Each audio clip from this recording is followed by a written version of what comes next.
Hi అందరికీ welcome to Surya kitchen. నేను మీ సూర్య. ఈరోజు నేను పాలక్ పన్నీర్ ఫ్రై ఎలా చేయాలో చేసి చూపిస్తాను. ఉదయాన్నే ఆఫీస్కి వెళ్ళే వాళ్ళకి ఇది చాలా బాగుంటుంది.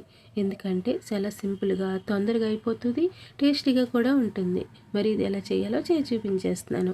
ముందుగా స్టవ్ వెలిగించుకుని ముగ్గుడు పెట్టుకుని 2 స్పూన్ల ఆయిల్ వేసుకుని 2 లవంగాలు, చిన్న దాల్చిన చెక్క, 1 బిర్యానీ ఆకు, 1 స్పూన్ జీలకర్ర, 2 రెమ్మల కరివేపాకు ఇలా వేసుకున్న తర్వాత ఒకసారి కలుపుకొని 2 ఉల్లిపాయలు సన్నగా కట్ చేసుకుని 3 పచ్చిమిరపకాయలని పొడవుగా కట్ చేసుకుని ఇలా వేసుకున్నాక 1 టీ స్పూన్ పసుపు, రుచికి సరిపడా సాల్ట్ ఇలా వేసుకొని ఒకసారి కలుపుకుందాము.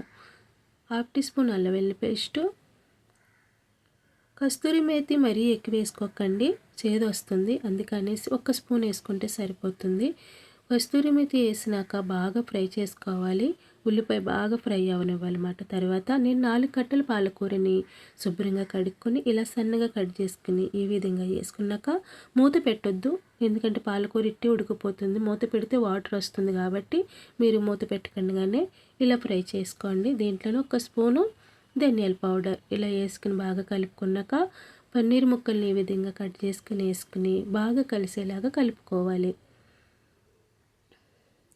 ఇలా కలుపుకున్న తర్వాత కొంచెం కొత్తిమీర వేసుకోండి, పైన వేసుకొని బాగా కలుపుకోవాలి. చూడండి, మన పాలక్ పన్నీర్ ఫ్రై రెడీ అయిపోయింది. ట్రై చేయండి, చాలా బాగుంటుంది.